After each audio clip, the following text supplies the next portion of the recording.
¿Qué es un ictus o accidente cerebrovascular?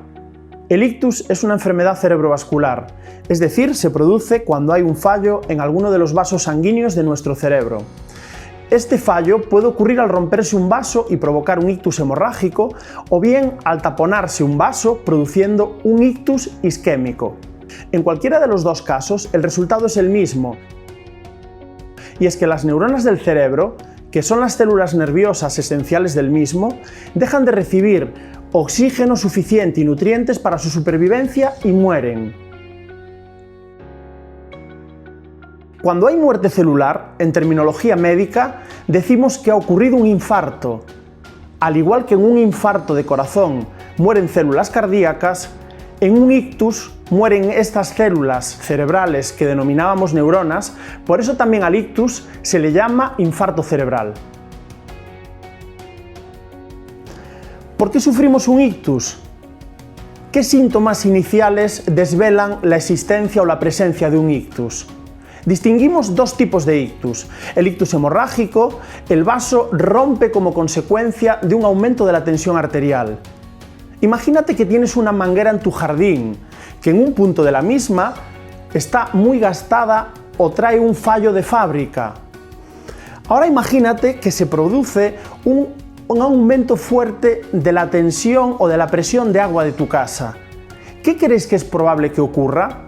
Pues justamente la manguera empezará a perder agua justamente por esa zona deteriorada, bien por el uso y la antigüedad de la misma, o bien porque traía ese defecto de fábrica al que antes nos referíamos.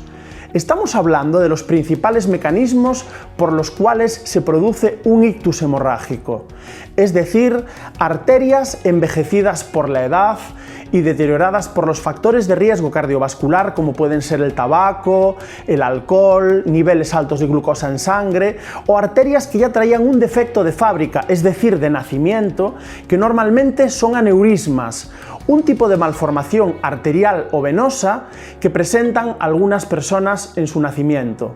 De ahí la importancia de tener a raya nuestra tensión arterial. Esta sangre que sale fuera de la arteria provoca, como el jardín de tu casa, una inundación. ¿Y qué pasa con las plantas de tu jardín si lo inundas? Pues que se pueden morir ahogadas, efectivamente. Pues algo parecido pasa con las neuronas, esas células a las que antes nos referíamos en el ictus hemorrágico. La realidad es un poquito más compleja de cómo te lo estoy explicando aquí, aunque quiero que entiendas que esta es la idea principal.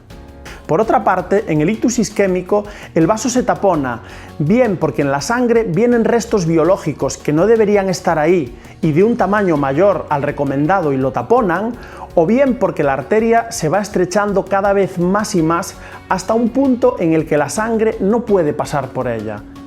Siguiendo con el símil del circuito de agua que te ponía antes de tu casa, en este caso te pongo el ejemplo del fregadero. Si en el agua que vertemos por el fregadero van restos de comida, la tubería se tapona y el agua no podrá pasar. Estos restos de comida serían los trombos que atascan las arterias. Pero a veces el fregadero se atasca sin que aparentemente hayan pasado restos de comida grandes. Lo que ocurre es que las tuberías se van recubriendo de micropartículas de grasa que se van solidificando y hacen que la tubería se vaya estrechando cada vez más y más hasta llegar a un punto crítico por el que en la tubería no puede pasar el agua. En las arterias pasa exactamente lo mismo y curiosamente en las arterias los mecanismos de prevención para que este atascamiento no acontezca son muy parecidos a los de la fontanería clásica. Mantener el agua lo más limpia posible para no deteriorar la tubería, es decir, mantener la sangre lo más limpia posible para no deteriorar la arteria. En estos dos mecanismos que te acabo de explicar, el resultado también es el mismo. Desde el punto del taponamiento en adelante, las neuronas que reciben el alimento de esa arteria se quedan sin él. Y si transcurre mucho tiempo sin él, se mueren, con lo que volvemos al concepto de muerte o infarto cerebral. Cuando una persona sufre un ictus, ¿cuáles son los síntomas iniciales? Los síntomas iniciales de un ictus o un accidente cerebrovascular suelen ser pérdida de fuerza y sensibilidad de una mitad del cuerpo. Más evidente normalmente en el brazo y en la pierna. Es lo que conocemos como hemiparesia o hemiplegia. Aparte de esta pérdida de fuerza en un hemicuerpo, es muy común que la persona pierda capacidad de hablar o lo haga de forma desordenada o ininteligible. Quiere expresar lo que le pasa y no es capaz. Generalmente, la mitad de la cara pierde tono muscular, por lo que debemos estar muy atentos a la línea que forma la comisura de los labios, que se presentará en un lado más baja. En los casos más graves, los pacientes pueden llegar a perder la consciencia. Si quieres descubrir los 7 aspectos clave que tienes que conocer de la evolución de un ictus o accidente cerebrovascular, haz clic en el enlace que tienes en la descripción de este vídeo. Además, si quieres que valoremos tu caso concreto, te podemos ayudar con nuestro servicio de asesoramiento online. No olvides suscribirte y compartir el vídeo. Nos vemos en próximos vídeos.